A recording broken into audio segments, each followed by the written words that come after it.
bonsoir, bienvenue sur Fréquence 616, moi c'est Dams. Et moi, c'est Jay. Alors, tout d'abord, voulait vous donner une petite info, on a décidé de changer un petit peu la formule du podcast. Vous allez avoir des images au moment où on parlera d'un personnage ou d'un film, et également une petite bannière spoil lorsque on parlera d'un spoil évidemment. On le dira dans la vidéo, mais en plus vous aurez donc une image qui correspond à ça. Voilà, il y aura aussi différents titres qui seront mis sur les différents thèmes qu'on abordera. Voilà, donc ce sera effectivement plus animé. Voilà, donc petite présentation de Fréquence 616, on vous le rappelle, on fait du comics mais pas que. C'est bien pour ça qu'aujourd'hui on va vous parler de Dragon Ball et notamment de la nouvelle génération. C'est ça. Donc là je vais laisser la parole à Jay qui est beaucoup plus expert que moi pour nous présenter donc Dragon Ball. Merci. Donc du coup, Dragon Ball, tout le monde connaît. C'est un manga qui date de 86, qui raconte l'histoire de Sangoku, un petit garçon avec une queue de singe, qui rencontre Bulma, qui elle cherche les 7 boules de cristal, qui permettent d'exaucer un vœu. Donc cette histoire assez classique, il rencontre des personnages, Krillin, Yamcha. En fait, c'est une réédite de l'Odyssée du roi singe, mais mis au goût du jour japonais, plus de l'époque, et c'est vraiment sympathique, avec leur lot d'aventures. Voilà une aventure qui nous fera découvrir au fur et à mesure que Sangoku a le pouvoir de se transformer en singe géant, ce qui amènera souvent des situations assez cocasses. Voilà. Donc ça c'est Dragon Ball. Ensuite on a sa suite qui s'appelle Dragon Ball Z, à savoir qu'en manga ça s'appelle toujours Dragon Ball. Dragon Ball Z c'est l'appellation qu'on a eue quand ils ont sorti l'animé.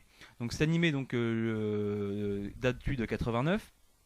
Il a été diffusé entre 89 et 96. Là pour le coup on a Sangoku plus vieux, avec un enfant, Sangohan, dans un premier temps. Après, plus tard, il aura un autre fils qui s'appellera Sangoten. Dans cette saga-là, dans cette histoire, dans Dragon Ball Z, on est plus dans du combat, beaucoup plus sérieux. On perd un espèce de petit humour qu'il y avait dans Dragon Ball, assez gentil et tout ça, pour un peu plus de violence, de combat, de transformation, parce que là, c'est là qu'on découvre en fait que Sangoku est un Super Saiyajin. Ça veut dire qu'il vient de la planète Vegeta, c'est ses origines en fait. Il a été envoyé sur Terre quand il était bébé afin de tuer tous les habitants pour que les Saiyans viennent après sur Terre. Et c'est comme ça qu'on découvre en fait donc ses origines. Et il se transformera, il deviendra un espèce de Super Saiyan. Vous connaissez tous le personnage avec les cheveux jaunes, voilà. Et ensuite, on a une autre génération qui s'appelle Dragon Ball GT, qui est le vilain petit canard de Dragon Ball, qui a été diffusé entre 96 et 97 pour le coup. Et là, on est plus dans une suite qui comment dirais-je, n'apporte pas forcément à l'œuvre originale, tout simplement parce qu'elle n'est jamais sortie en manga, et c'est vraiment la partie boudée de Dragon Ball. Voilà. D'accord, très bien. Ça c'est pour les anciens Dragon Ball. Mais du coup, la nouvelle génération, ça consiste en quoi? Alors, la nouvelle génération, en fait, si on veut vraiment en parler, il faut d'abord commencer. Faut revenir à 2009. En 2009, en fait, Dragon Ball est rediffusé sous une appellation en fait Kai, Dragon Ball Z Kai. Et en fait, on a le droit en fait à tous les épisodes de Dragon Ball. Cleané, c'est-à-dire en HD, avec tous les passages en longueur qui ont été coupés, donc ça nous fait une saga beaucoup plus fluide. Dans un premier temps, il diffuse en fait de 2009 à 2011 les épisodes qui vont du début du combat contre Raditz jusqu'à la saga Cell, et ensuite de 2014 à 2015 on a la saga Boo. Donc c'est vrai que ça permet du coup de se remettre dans Dragon Ball, dans Dragon Ball Z par contre, tout en gardant vraiment que les meilleurs passages, et on enlève les longueurs, les combats qui duraient des plombes et tout ça. Donc quelqu'un qui n'y connaît absolument rien en Dragon Ball peut rebondir sur Dragon Ball Z Kai pour avoir une synthèse beaucoup plus beaucoup plus lisse. Complètement, parce qu'en fait pour le coup on n'a pas tous ces hors-séries, même s'il y avait des hors-séries très sympas, mais pour le coup c'est vrai que déjà c'est plus beau graphiquement. Enfin, ça reste les mêmes dessins, mais ce petit lissage en HD fait vraiment pas de mal à l'œuvre en fait. Et du coup, en plus de ça, on a le droit à une fluidité qu'on avait déjà dans le manga et qui est vraiment plus agréable, quoi. D'accord. Voilà, ça c'est le prémisse en fait de la nouvelle génération. On a eu le droit aussi à deux OAV, par contre là qui ont été faits en 2000, dans les années entre 2010 et 2013. On a eu d'abord un truc appelé sobrement Son Goku et ses amis sont de retour, un truc comme ça, où on voyait le frère de Vegeta revenir sur Terre. Enfin, venir sur Terre, parce qu'on l'avait jamais vu, parce qu'il allait se marier avec une extraterrestre, il voulait présenter sa femme à son frère. C'est très gentil en fait. Le gros plus de cette OAV, c'était de revoir pour la première fois Dragon Ball Z avec des graphismes au goût du jour, quoi. Ensuite, on a eu dans le même genre Dragon Ball Episode of Badak, qui racontait l'histoire en fait du moment où Freezer allait faire exploser la planète Vegeta. Badak, le père de Goku, se mettait devant, se faisait exploser, et à ce moment-là, on le voyait se réveiller sur une terre, sur une planète. Et en fait, il avait traversé l'espace et le temps pour se retrouver dans le passé, sur une autre planète. Et cet OAV amenait en fait la transformation du Super Saiyan par Badak. Donc c'était assez intéressant à voir parce que ça crée une espèce de quiproquo temporel.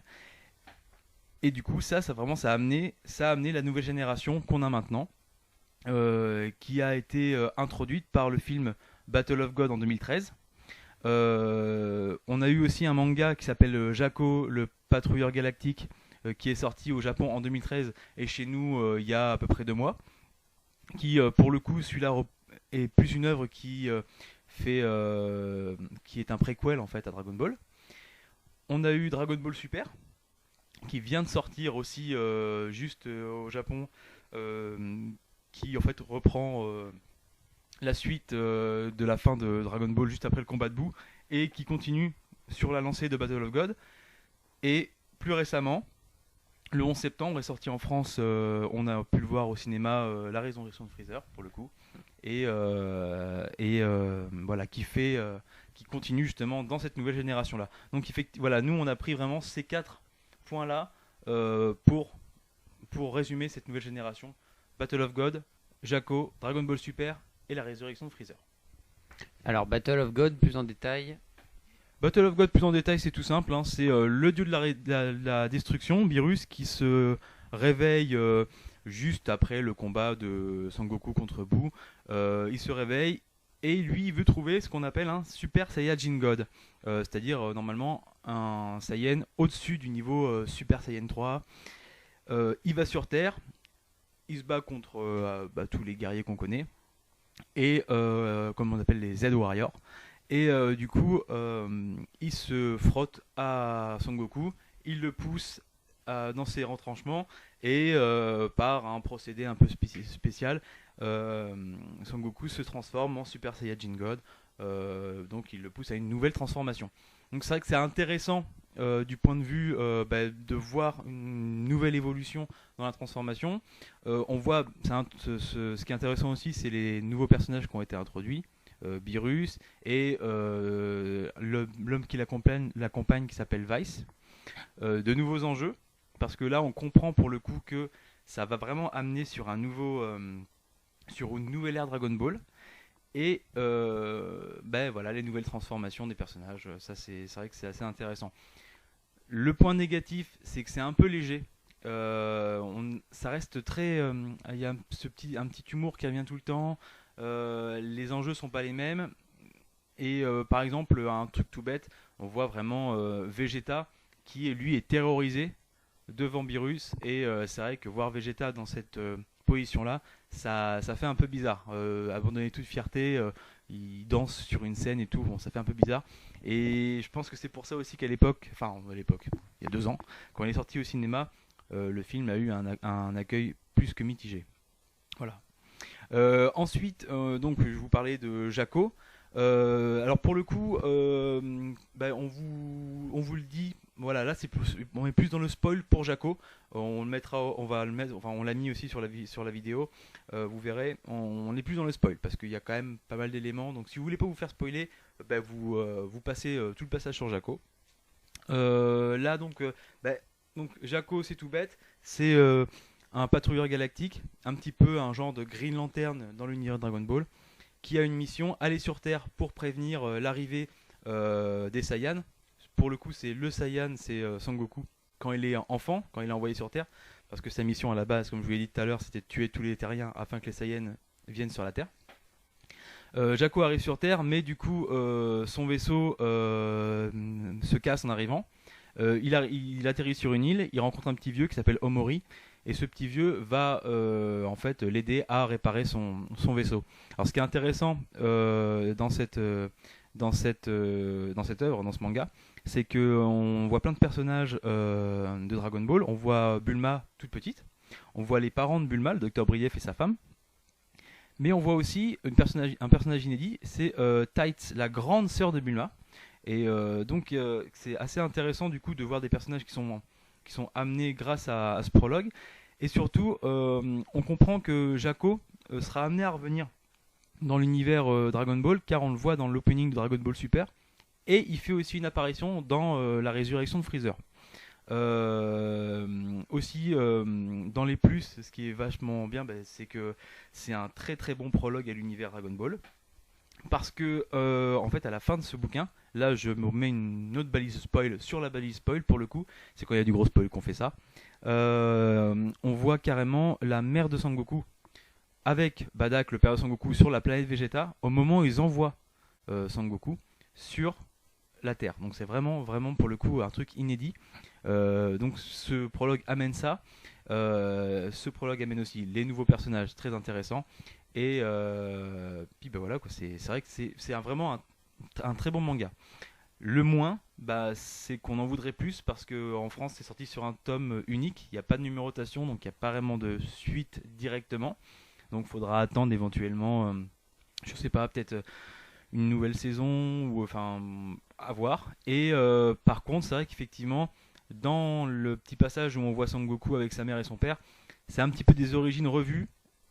Bon, c'est un petit peu libre, on ne sait pas pourquoi ça a été refait comme ça. Il y a quelques petits détails qui collent pas forcément à la mythologie de base. C'est pas très dérangeant, après ça dépend ce que vous attendez, si vous êtes pointilleux ou pas. Voilà. Le troisième point de la nouvelle génération, c'est Dragon Ball Super, qui est en train d'être diffusé en ce moment. Donc Dragon Ball Super, je vais pas vous faire de résumé parce que c'est grosso modo pour l'instant la même chose que Battle of God, si ce n'est 2-3 épisodes au départ qui changent un petit peu. Voilà. Donc la qualité de l'animation, alors ça on a beaucoup parlé malheureusement parce qu'il y a eu un tollé par rapport à l'épisode 5 qui avait été plutôt bâclé au niveau de l'animation. C'est en dents de scie. C'est en dents de scie, il peut y avoir des bonnes choses, mais c'est vrai que on voit certaines fois ça laisse à désirer. Les premiers épisodes qui pour le coup sont inédits par rapport qui ne sont pas du tout dans le film, sont plutôt plates, assez gentillés. On voit Vegeta aller dans un parc d'attractions avec sa famille, on voit Trunks et Son Goten se battre contre un serpent. On a tendance à s'endormir un petit peu. Et pour le coup, le reste, ça reste une réédite du film Battle of God en un peu moins beau. Donc c'est vrai que ça a tendance à être un petit peu ennuyant. Par contre, le gros plus, c'est le fait de pouvoir retrouver Dragon Ball à la télé toutes les semaines, les nouveaux épisodes, donc une nouvelle épopée Dragon Ball. Donc, à voir ce que ça va devenir sur le temps, mais je pense que ça peut amener que du bon. Et pour le coup, on en arrive à la résurrection de Freezer. Voilà, qu'on a vu le 11 septembre. Que c'est un des seuls d'ailleurs films que moi j'ai vu, parce que je suis complètement néophyte dans ce domaine-là, donc c'est vrai que pour une fois j'ai pu voir un Dragon Ball au cinéma. J'avais déjà vu quelques épisodes moi étant enfant, mais c'est vrai que là pour le coup c'était vraiment une grosse première pour moi. Et du coup toi tu en as pensé quoi? Moi j'ai vraiment bien apprécié, parce que c'est vrai que c'est un film, après je parle vraiment pour moi, qui a fait quelques bribes d'humour, et moi c'est vraiment un truc que j'apprécie. Notamment, c'est pour ça que je suis fan de Marvel aussi. Hein. Enfin, dans cet univers-là, j'adore tout ce qui est humoristique. Donc c'est vrai que c'est assez sympa de retrouver ça dans Dragon Ball. Et moi qui suis vraiment complètement néophyte, ça m'a donné envie de m'intéresser à cette saga et de pouvoir commencer à lire les mangas et puis de regarder également les séries et les autres films. Bah, du coup, ça peut que être des bonnes choses. Bon, pour le coup, voilà, donc, rebalise le spoil sur la résurrection de Ah bah Freezer, oui, parce qu'on va vous faire un petit résumé. Et puis on va aller un peu plus en profondeur, comme tout à l'heure avec les autres. Résurrection de Freezer, c'est simple. C'est des sbires de Freezer qui attendent en fait, qui sont dans l'espace depuis la mort de Freezer en fait, et qui ont réussi à trouver les Dragon Ball, à trouver les Dragon Ball sur Terre. Ils vont les chercher. Ils appellent Shenron, ils ressuscitent Freezer, et pour le coup, voilà, Freezer revient. Il n'est pas assez puissant, mais il va aller s'entraîner. Et vu qu'il a une physiologie assez particulière, il peut s'entraîner en 4 mois, devenir très très puissant. Voilà, il va aller sur Terre, il va vouloir se colter avec Son Goku, Vegeta, et ben voilà, ça va amener son lot de nouvelles transformations, aussi bien pour Freezer que pour Son Goku et Vegeta. Le gros plus de ce film là, il y en a quand même pas mal mine de rien parce qu'on a passé quand même un bon moment. Les nouvelles transformations, voilà, donc on a le droit à ce qu'on appelle le Golden Freezer, c'est-à-dire Freezer Ultime, qui ressemble assez à Freezer mais du coup version or, plutôt sympa. Il y a les nouvelles transformations de Vegeta et Son Goku. En plus, c'est bien pour une fois que Vegeta n'est pas trop laissé au second plan. Et avec leurs cheveux bleus, donc on comprend que c'est la version Super Saiyan du Super Saiyajin God. C'est-à-dire qu'en fait, c'est comme si le Super Saiyan God se transformait en Super Saiyan. En fait, ça reste du Super Saiyan simple avec des cheveux bleus, mais over-cheaté quoi. C'est la suite directe de Battle of God. Donc ce qui est bien, c'est que ça s'inscrit vraiment dans un système de on a fait le 1, on fait le 2. Enfin, il y a vraiment une suite qui est vraiment respectée. Ensuite, il y a toujours cet humour qu'on aime ou qu'on n'aime pas. Par exemple, voilà, nous on trouve ça plutôt sympa. Après, c'est vrai que ça a tendance des fois à désamorcer la situation. C'est un humour à la Dragon Ball, mais sur un format Dragon Ball Z, ça fait un peu bizarre, mais ça marche quand même. Et puis bien sûr c'est le grand retour de Freezer, donc méchant charismatique, donc ça c'est vraiment vraiment super. Le petit clin d'œil en plus, vraiment vraiment super. Rebalise de spoiler sur la balise de spoiler, c'est qu'à un moment donné on a le droit à en fait l'arrivée de Krillin dans le film, qui est en fait policier et qui arrête des deux malfrats qui venaient de braquer une banque. Et là, son téléphone sonne et c'est le générique de One Piece à ce moment-là. Donc c'est assez rigolo quand on sait que les deux œuvres se renvoient souvent la balle parce qu'elles sont assez liées. On les a déjà vus, les personnages se rencontrer dans différents OAV. Et ce qui est drôle en fait, c'est que le petit détail supplémentaire, c'est qu'en fait, Krillin est doublé par Mayumi Tanaka, qui est la femme qui double aussi Luffy en fait dans One Piece. Donc petite anecdote. Double clin d'œil, donc là c'est le petit truc qui est assez frais dans le film, vraiment qui fait vraiment plaisir. Pour ce qui est des moins, pour moi il y a eu un truc, vraiment c'est vraiment le truc, et encore c'est un moins, ça dépend comment on le conçoit. C'est vraiment en fait ce manque d'enjeu qui va y avoir maintenant, jusqu'à ce que quelqu'un apparaisse de plus fort que Beerus. C'est-à-dire que pour l'instant on a le dieu de la destruction, et encore plus fort que Beerus, même plus fort que Vice, c'est l'homme qui est avec qui est vraiment plus fort. C'est-à-dire qu'on a le droit à ce duo qui est hyper puissant, qui font un peu ce qu'ils veulent. Voilà, à la fin du film, voilà, vous verrez, il va vraiment se passer quelque chose d'assez impressionnant. Enfin, bon, il y a la base du spoil, donc je peux le dire. Ils vont même remonter dans le temps pour éviter que la Terre soit détruite, donc, et qui tuent, voilà, sans utiliser Dragon Ball. Et pour le coup, quand on sait que Beerus peut buter Freezer, Son Goku ou Vegeta d'une pichenette, ou en s'énervant un petit peu, et que Vice peut revenir dans le passé pour voyager dans le temps pour éviter qu'un truc se passe, il y a moins de climat de tension et du coup l'action est un peu désamorcée. Donc à voir comment ça va évoluer. Peut-être qu'un personnage beaucoup plus fort va arriver et du coup là tout va se replacer comme dans les Dragon Ball de base. Mais pour l'instant on attend de voir ça. Un petit détail aussi que j'avais oublié tout à l'heure par rapport à Dragon Ball et Dragon Ball Battle of God et Dragon Ball Super. Même si vous pouvez retrouver Dragon Ball, presque toute l'histoire de Battle of God dans Dragon Ball Super, beaucoup de détails ont été changés. Alors on sait pas trop pourquoi. Est-ce que c'est pour éviter d'ennuyer les gens avec la même chose? Ça dépend. Alors c'est cool parce que du coup ça nous évite de revoir la même chose. Par contre c'est un peu ennuyant parce qu'il y a quand même des détails qui ont bien été changés. Les lieux des combats, les personnages, des personnages qui se battent dans Dragon Ball Super alors qu'ils se battaient pas dans Battle of God. Voilà, ça c'est un petit détail. Juste un petit détail. Donc voilà, c'est tout pour la nouvelle génération Dragon Ball. Eh bien, on espère que vous avez apprécié ce moment. Alors, on avait aussi parlé qu'on faisait des bons plans. Voilà. T'en avais noté un, toi? Ouais, alors c'est un bon plan sans en être. Enfin, si c'est un bon plan, mais c'est pas le petit bon plan qu'on a chiné. À mon avis, vous l'avez tous vu. Je parlais de One Piece tout à l'heure. Il y a Hachette qui s'est associé à Glénat pour faire une collection One Piece. Ils appellent ça les logs. Donc c'était sorti au Japon et maintenant ça arrive en France.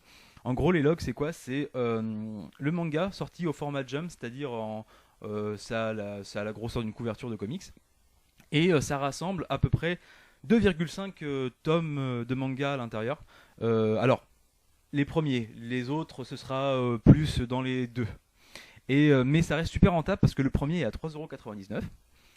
Si vous vous abonnez, vous avez le tome 2 et 3 pour 8,99€, à savoir que vous avez un petit porte-clés et des cartes postales, genre de cartes postales avec.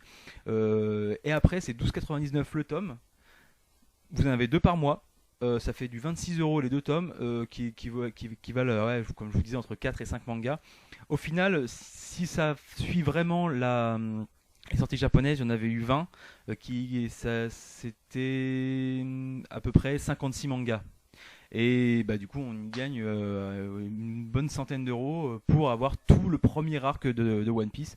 Donc, moi, je peux que vous encourager. Moi, je l'ai fait. Je peux que vous encourager à aller chez votre marchand de journaux et puis céder à la tentation de cette petite collection One Piece Log.